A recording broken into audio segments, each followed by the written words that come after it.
हमारी संस्कृति, हमारे संस्कार सदा रहे हमारे साथ। भारत की पुरातन गाथाएं और महान संतों की वाणी। सब्सक्राइब करें तिलक कथाएं। पेट भरा ना? ये तो ऐसे बातें कर रहा है जैसे ये जानवर इसकी बातें समझ रहा है। अब नहीं, मैं जाता हूँ, नहीं तो कोंडिया मुझ पर गुस्सा करेगा, कहेगा कि मैं तुम सबको बहकाता रहता हूँ, भड़काता रहता हूँ। हाँ, जा रहा हूँ, बस बस बस बस, फिर दूंगा। हाँ हाँ हाँ। ये लड्डू भी तुम्हारी तरह बहुत मीठा है। वैसे तो तुम भी बहुत अच्छे हो दोस्त। सच?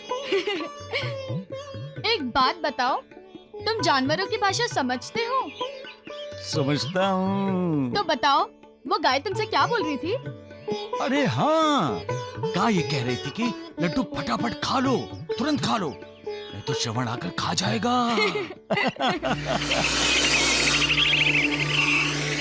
बाबा बाबा बाबा बाबा, लगता है इन्हें भी पता चल गया कि हमारे पास लड्डू है। हाँ, लड्डू नहीं है। हाँ बस लड्डू, मैं आपको बताने आया हूँ कि आप मेंढक को बचाइए। बाबा, आप जल्दी चलिए ना, देर करेंगे तो सांप मेंढक को खा जाएगा। अरे ऐसे कैसे खा जाएगा? मैं उसका संरक्षक बाप यहाँ बैठा हूँ। और सांप के क्या मजाल जो मेढक को खा जाए। नौटंकी अच्छी करता है। बाबा, बाबा आगे मत बढ़िए। बाबा, वो सांप काट लेगा। अरे कैसे काटेगा? हट, दांत तोड़ दूंगा उसके मैं।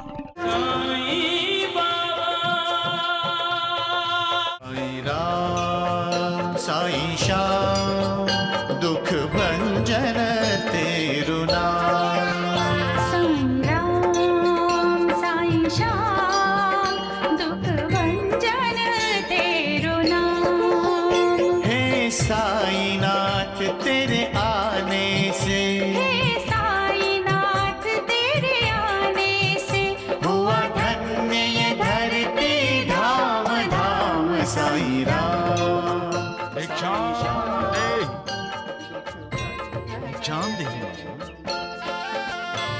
भिक्षाम देहि।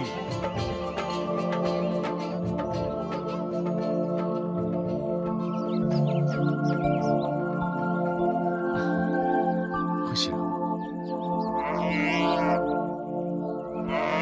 अब क्यों चिल्ला रही हो? भूख लगी है ना? हाँ, ये देखो, आओ खिलाता हूँ।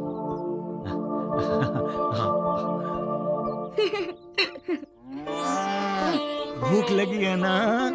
हाँ, खाओ खाओ खाओ, तभी तुम्हें मेरी याद आती है। अंकुबाई, तुम पिछले जन्म में बिल्कुल ऐसी थी। हाँ, घर के कोने में छिप छिप कर खाती थी, इसीलिए तुम्हारी सास तुम पर नाराज होती थी। मुंह ऐसे ऐसे क्या कर रही हो? हाँ, खाओ खाओ खाओ खाओ। पहले आसमान से बातें करता था, अब गाय से बातें कर रहा है। मेरी माँ सुनती थी ना, कहती थी ये तो बहुत बड़ा पागल है। लो, पेट भरा ना? ये तो ऐसे बातें कर रहा है जैसे ये जानवर इसकी बातें समझ रहा है। अब नहीं, मैं जाता हूँ, नहीं तो कोंडिया मुझ पर गुस्सा करेगा, कहेगा कि मैं तुम सबको बहकाता रहता हूँ, भड़काता रहता हूँ। हाँ हाँ, जा रहा हूँ, बस बस बस बस, फिर दूंगा। हाँ हाँ हाँ।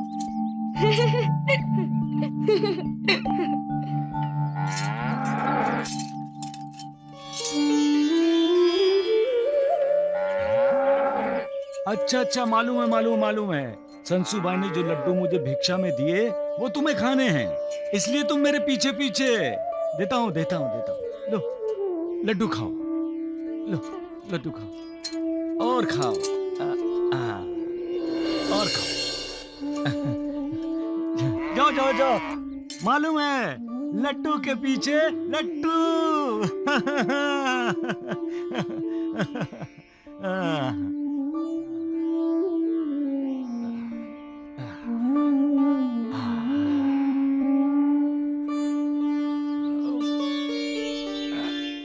मालिक,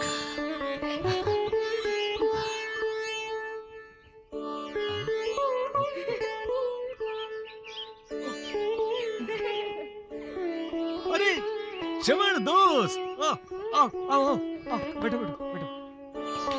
कैसे अकेले हो? अकेले ही लड्डू खाओगे दोस्त? लड्डू कहाँ है लड्डू? तुम्हारे कहाँ है? हाथ में, ये देखो कुछ नहीं है उस हाथ में। उस हाथ में। ये देखो कुछ नहीं है। अपने दोस्त से छिपा रहे हो? ये क्या है? लड्डू लड्डू लड्डू। दोस्ती में कभी कुछ छुपाना नहीं चाहिए दोस्त। अरे अकेले खा जाओगे? मुझे नहीं दोगे? ये लो। हाँ।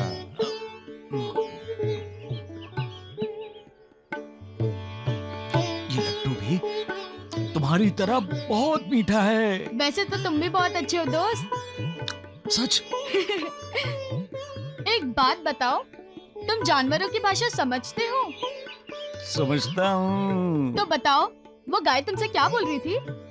अरे हाँ, गाय ये कह रही थी कि लड्डू फटाफट खा लो, तुरंत खा लो, नहीं तो श्रवण आकर खा जाएगा। बाबा बाबा बाबा बाबा। लगता है इन्हें भी पता चल गया कि हमारे पास लड्डू है। हाँ, लड्डू नहीं है। हाँ बस। लड्डू, मैं आपको बताने आया हूँ कि आप मेंढक को बचाइए। मेंढक को? हाँ श्रवण, एक सांप ने मेढक को पकड़कर मुंह में दबा लिया है, इसलिए मेढक डर के मारे घबरा कर चिल्ला रहा है।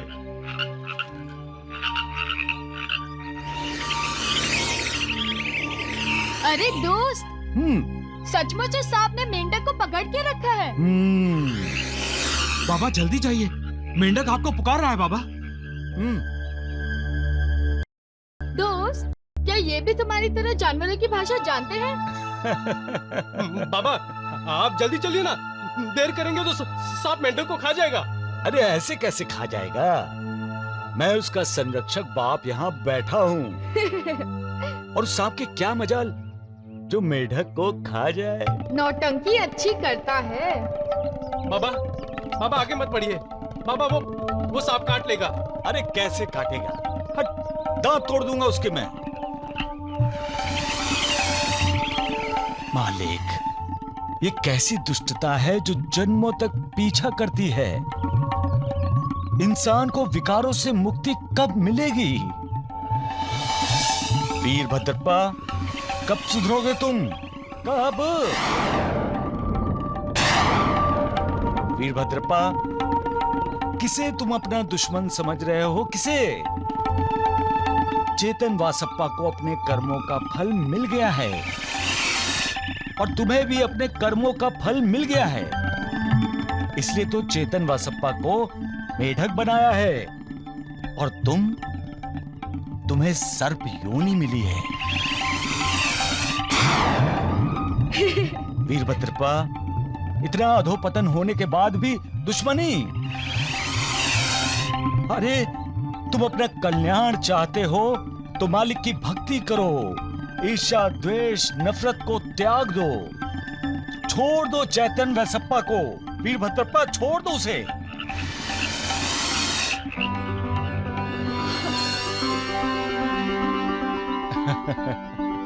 सब कहा मालिक। दर्शन करने के बाद भी जिसका मन अशांत हो वो बदकिस्मत है। भगवान के दर्शन करते ही हमारा मन शांत इसलिए हो जाता है क्योंकि भगवान हमें हर चिंता से मुक्त कर देता है और हमारी चिंता का भार खुद उठा लेता है और हमें धीरज देते हुए कहता है, डरो मत, मैं तुम्हारे साथ हूँ। बातें अच्छी करता है दोस्त। परंतु अपराध की वजह से या किसी गलती की वजह से इंसान का मन भगवान के सामने भी अशांत रहता है। अपनी गलती या अपना अपराध इंसान भूल नहीं सकता, इसलिए बेचैन रहता है। ये सारे लोग कैसे ध्यान से इसकी बातें सुन रहे हैं। इसलिए इंसान को भोलेनाथ नीलकंठ का आदर्श अपने सामने रखना चाहिए। फिर पछतावे का क्षण इंसान की जिंदगी में कभी नहीं आएगा। सृष्टि के कल्याण के लिए भोलेनाथ ने हलाहल विष का प्राशन किया था। इंसान को भी अपने परिवार के, समाज के, गांव के, देश के कल्याण के लिए कोई भी दुख, कष्ट, अपमान, अवहेलना, तिरस्कार सब सहन करना चाहिए। जो दूसरों के लिए जीता है उसके मन पर अशांति, बेचैनी कभी हावी नहीं होती। लेकिन जो सिर्फ अपने लिए ही जीता है उस पर अशांति, बेचैनी, असंतोष हावी होते ही रहते हैं। बेचैनी, अशांति, असंतोष, असमाधान जहरीले सांप की तरह होते हैं, हमेशा डंक मारकर इंसान को परेशान करते रहते हैं। बाबा सांप कहाँ है सबुर? यहाँ नहीं, मैं सांप और मेंढक की बात कर रहा हूँ बाबा। सांप और मेंढक? हाँ हाँ, अरे एक सांप ने मेंढक को अपने मुंह में दबा रखा था। बाबा ने कहा छोड़ दो, सांप ने मेंढक को छोड़ दिया। ऐसी बात नहीं है सगुन। बाबा ने कहा वीरभद्रप्पा चेतन बसप्पा को छोड़ दो और सांप ने मेंढक को छोड़ दिया। अच्छा, देवा, आपने सांप मेंढक को वीरभद्रप्पा और चेतन बसप्पा क्यों कहा?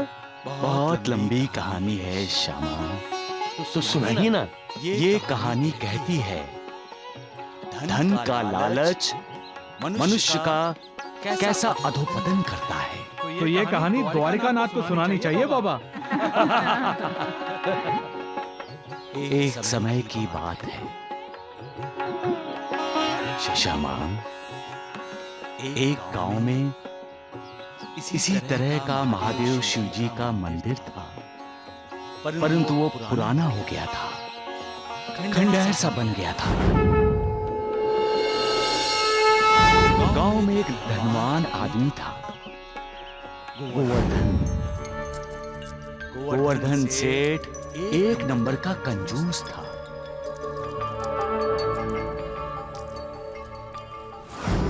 गोवर्धन सेठ की पत्नी थी सुनीति, सुशील, सुसंस्कारी और शिव जी की भक्त थी वो। उस जीर्ण शीर्ण मंदिर में जाकर शिव जी की पूजा किया करती थी।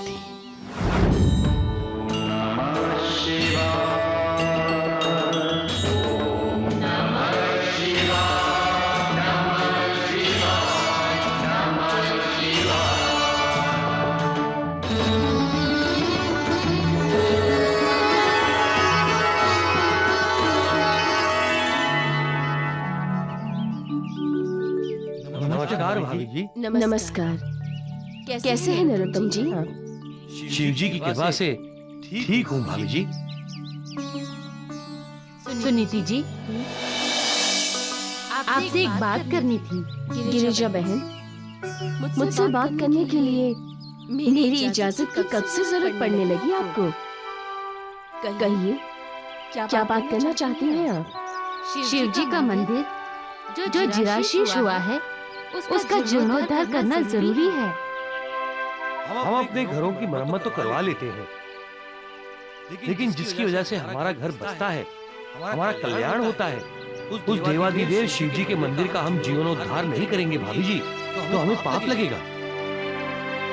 सुनीति जी, आप अपने पति गोवर्धन दास जी से कहकर मंदिर का जीर्णोद्धार करवा दीजिए ना। भगवान का आशीर्वाद मिलेगा आपको, आपका कल्याण होगा।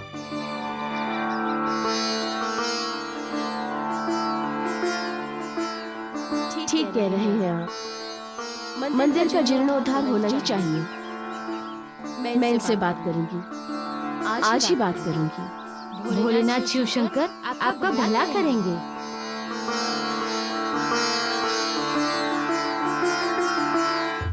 अरे पागल तो नहीं हुई हो तुम, जो मुझे मंदिर बनवाने के लिए कह रही हो? हैं? बनाने के लिए नहीं, मंदिर का जीर्णोद्धार करने के लिए कह रही हूँ। जीर्णोद्धार का मतलब ही मंदिर को पूरी तरह से बनवाना होता है? और कहाँ है मेरे पास इतने पैसे, बोलो। कहाँ है पैसे?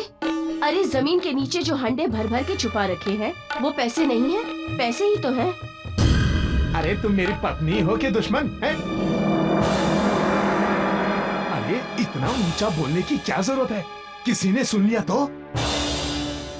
अब देखो ये क्या है? आपकी फटी हुई कमीज है। अब देखो मैं फटी हुई कमीज सिल कर पहनता हूँ, हैं? और तुम कहती हो मंदिर का जीर्णोद्धार करवा दूं? अरे अपना तो जीर्णोद्धार कर नहीं पा रहा हूँ। और सुनो भाग्यवान, तुम मुझसे बेशक मेरे प्राण मांग लेना, लेकिन पैसे न मांगना। अपने लिए तो पैसे नहीं खर्च करते, कम से कम भगवान के लिए तो। भगवान के लिए ही तो हूँ मैं। अब किसके लिए हूँ बताओ? मैं किसका हूँ? भगवान का ना।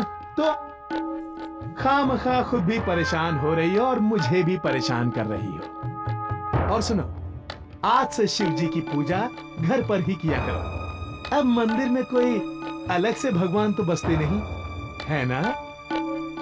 तो जाओ। रुको रुको रुको रुको।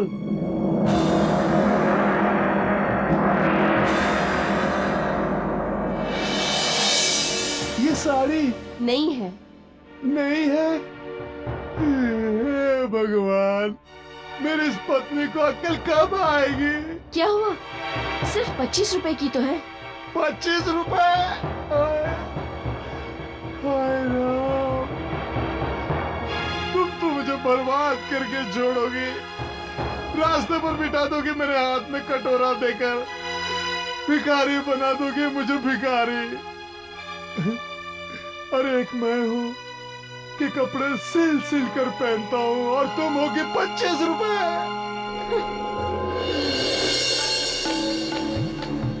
हे शिव शंकर, कैसी जोड़ी बनाई तूने। बता, एक मैं हूँ कि एक एक पैसा जमा करता हूँ और मेरी धर्म पत्नी सुनीति लुटाती है, कहती है मंदिर का जीर्णोद्धार कर दो। लेकिन मेरा उद्धार कौन करेगा प्रभु? मेरा उद्धार कौन करेगा? पैसा पैसा पैसा, हाय मेरा पैसा, हाय मेरा पैसा, हाय मेरा पैसा, ऐसा ही करता रहता था। गोवर्धन भगवान की पूजा नहीं करता था, पैसों की पूजा करता था। गोवर्धन के लिए पैसों की अहमियत भगवान से ज्यादा थी। क्या इंसान को पैसों को इतना महत्व देना चाहिए? अपनी जरूरतों को पूरा करने के लिए इंसान को जितने पैसे चाहिए उसे उतना ही महत्व पैसों को देना चाहिए। पैसों को भगवान मानना क्या भगवान का अपमान करने जैसा नहीं है? पैसों से इंसान इस दुनिया में यहां से वहां 7 समुंदर पार जा सकता है, लेकिन ये भवसागर पार करने के लिए पैसों की नहीं, मालिक की दुआ की जरूरत है। अपना उद्धार करने के लिए मालिक की कृपा की जरूरत है। मालिक की एक नजरे करम इंसान की 7 पीढ़ियों का कल्याण कर देती है। पैसा चाहे कितना हो, क्या इंसान पैसों से मालिक की दुआ, उसकी कृपा, उसकी नजरे करम खरीद सकता है? नहीं खरीद सकता। उसके लिए भक्ति ही चाहिए, श्रद्धा और विश्वास ही चाहिए। जिसके पास पैसा तो है, श्रद्धा, विश्वास और भक्ति नहीं, उसका उद्धार कैसे होगा? और जिसके पास श्रद्धा, विश्वास, आस्था और भक्ति है, पैसा नहीं है, उसका उद्धार निश्चित होगा।